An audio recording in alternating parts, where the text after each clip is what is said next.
Tuhan Yesus berkata, kalau engkau sungguh mencintai aku, gembalakanlah domba-dombaku. Itu sabda Tuhan Yesus.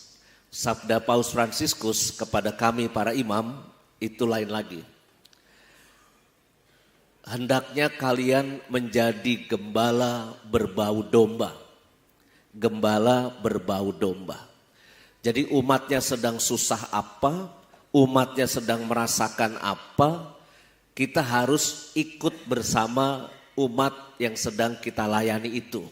Jadi harus dekat dengan umat, itu artinya demikian. Hendaklah kami para imam menjadi gembala berbau domba.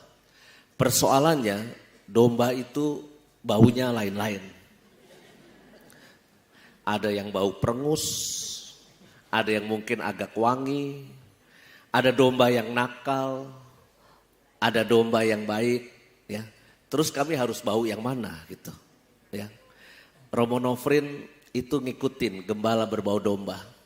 Kalau anak-anak kecil sepatunya ada lampu-lampunya gitu, ya, maka Romo Nofrin sepatunya ngikut-ngikut kayak gitu. Gembala berbau domba. Kalau Romo Edi trennya bapak-bapak rambutnya tipis-tipis. Romo Edi juga menipiskan rambutnya sampai habis supaya seperti gembala berbau domba. Ya, kita hidup bersama gembala dengan domba, imam dengan umat. Kadangkala ya umat dapat romo yang cocok, ya senang gitu.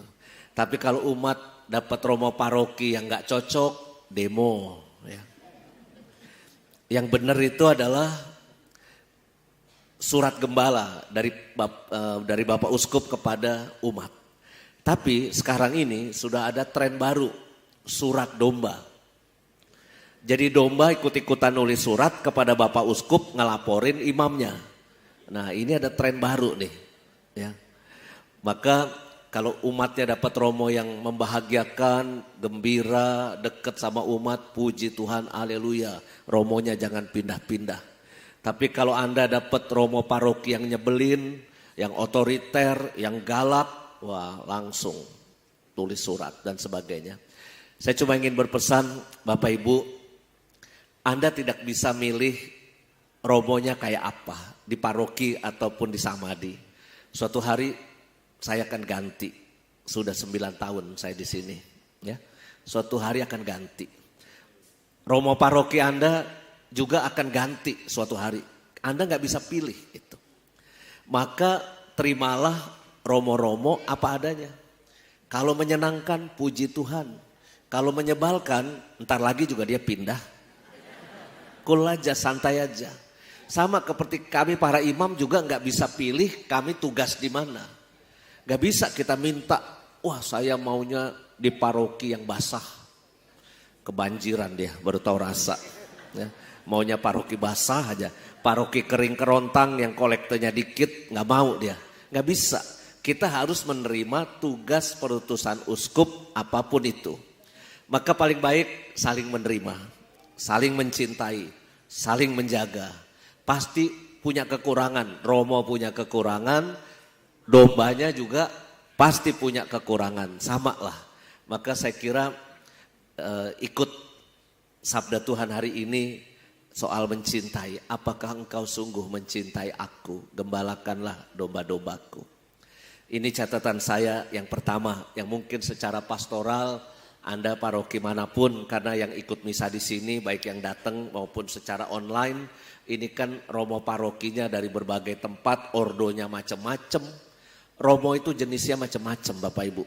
Ada yang tinggi, ada yang pendek, ada yang jenius, ya, ada yang jenius, ada yang pinter, ada yang setengah pinter, ada yang belagak pinter juga ada. Ya. Jadi romo tuh jenisnya macam-macam. Ada yang rambutnya gondrong kayak Tuhan Yesus, ada yang rambutnya kayak biksu, Buddha, pelontos gitu juga ada. Ada yang ramah, senang senyum, ada juga yang suka jutek, judes, dan kata-katanya kadangkala suka nyelekit gitu, ada juga. Jadi saya kira inilah kekayaan gereja. Ini pertama. Yang kedua, syukur kepada Allah gara-gara sosial media, kita nih jadi tahu soal konklav. Kardinal-kardinal nih siapa nih yang potensial terpilih. Anda pasti sudah baca-baca itulah. Bahkan Anda sudah tahu juga istilahnya apa Romonofrin, Kamerlenggo ya. Kamerlenggo, Kamerlenggonya Kardinal Farel. Kamerlenggo itu kalau pausnya meninggal, maka yang ngurus Vatikan itu adalah Kamerlenggo, yaitu kepala rumah tangganya Vatikan. Jadi kalau di Samadhi mirip kayak Mas Didi lah itu ya. Itu Kamerlenggonya Samadhi itu, nanti dia yang ngatur ya. Nah itu kita jadi tahu semua, termasuk sekarang ini ketika pemilihan paus, kita itu seperti memetakan mana kardinal yang liberal, progresif, mana kardinal yang kaku dan konservatif. Wah mulai dijejer. Yang ini liberal, yang ini semi liberal, ini progresif, ini moderat, ini konservatif dan sebagainya. Dan nama-namanya kita mulai tahu, wah Papa Billy. Papa Billy tahu Papa Billy? Ya itu yang tinggal di Bilimun itu Papa Billy namanya itu. Papa Billy itu adalah yang potensial yang selama ini kayaknya dipantau ini kurang lebih potensial menjadi paus. Itu Papa Billy. Ada yang dari Filipina, ya, Kardinal Tagle, ada yang dari Italia, Kardinal Parolin, ada yang dari Hongaria, Kardinal Thomas Erdo, ya. Ada dari Italia juga ada Kardinal Zuppi, ya dari macam-macam. Kita jadi tahu, ya. Buat saya selalu di dalam gereja selalu ada tegangan antara yang aliran progresif, moderat, dan konservatif. Kalau Anda pernah nonton film The Two Popes, ya, itu ada peristiwa menarik. Sebelum ini tahun 2005 yang kepilih itu kan Kardinal Ratzinger. Kita tahu Kardinal Ratzinger, Benediktus XVI itu orangnya sangat konservatif. Karena dia seorang akademisi, intelektual, dan dia ketua kongregasi ajaran iman. Jadi yang menjaga ajaran iman Katolik itu ketuanya adalah Kardinal Ratzinger lalu menjadi paus. Nah sedangkan ada satu tokoh lagi namanya Kardinal Bergoglio yang jadi Paus Fransiskus. Kardinal Bergoglio ini alirannya lebih terbuka dan progresif, tidak kaku. Nah suatu ketika konklav tahun 2005 mereka berdua ketemu di toilet. Ini film ya, film dari The Two Popes. Kardinal Ratzinger yang kaku itu, yang konservatif itu lagi cuci tangan di wastafel. Lalu masuklah Kardinal Bergoglio, Paus Fransiskus kita. Ya. Nah, Paus Fransiskus Bergoglio ketika masuk ke toilet sambil bersiul nyanyi lagu Dancing Queen. Dancing Queen, you can jive, you can dance, na na na na na na na. Itu Dancing Queen, sambil bersiul. Kardinal Ratzinger nanya, itu lagu apa? Kau bersiul lagu apa? Oh, ini lagu Dancing Queen. Itu lagu pujian siapa yang menyanyi? Kata pikirnya Ratzinger, ini adalah lagu gereja, lagu pujian. Karena kan yang nyanyi kardinal, yang siul kan kardinal. Kardinal kan harusnya nyanyinya lagu-lagu rohani. Itu kau bersiul lagu rohani apa? Lagu pujian apa? Dancing Queen. Siapa yang nyanyi? ABBA, kata Kardinal Bergoglio, ABBA. Memang ada grup musik namanya ABBA. Tapi menurut seorang Kardinal Ratzinger, ABBA itu dalam bahasa Ibrani itu artinya bapa. Oh bagus, berarti kau nyanyi lagu Bapa, Abah. Pikirnya begitu. Dan itu dari dulu ya Bapak Ibu, setiap kali konklav pasti selalu kita berada di tegangan. Nanti yang terpilih ini kira-kira paus yang konservatif kah, yang kaku, yang mengembalikan romo-romo nih kayak Nofrin ini gak boleh pakai sepatu kayak gitu tuh, bolong-bolong. Terus pakai celana jeans, romo-romo harus pakai baju hitam, di sini ada putihnya. Itu apakah harus begitu? Itu aliran-aliran yang konservatif.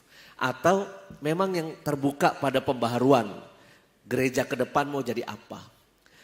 Kita nggak tahu nanti siapa yang terpilih ya. Kita berdoa saja ya tanggal 7 sudah mulai konklav. Ikutilah siaran-siaran langsungnya. Kita cuma ngelihat nunggu cerobong asap. Dan saya kira siapapun yang terpilih itu sudah tuntunan Roh Kudus. Ya lewat para kardinal untuk membawa gereja. Saya kira konklavnya tidak lama, yaitu kalau tanggal 7 mulai ya 3 hari mudah-mudahan udah selesai. Karena Bapak Uskup Kardinal ada acara di Jakarta, jadi harus pulang ya. Tepas, temu pastoral. Tapi pernah pada tahun 1200 sekian, konklav itu 1000 hari, 1000 hari konklav. Ya. Waktu Paus Benediktus terpilih, coblosannya itu 3 kali. Waktu Kardinal Ratzinger terpilih karena dia calon yang sangat kuat. 3 kali coblosan langsung warna putih berkibar. Tapi ketika Bergoglio, Kardinal Paus Fransiskus itu coblosannya 5 kali. 5 kali itu mungkin pagi sore ya Romo. Ya pagi nyoblos, sore nyoblos, pagi nyoblos. 5 kali jadi 3 hari. Ya.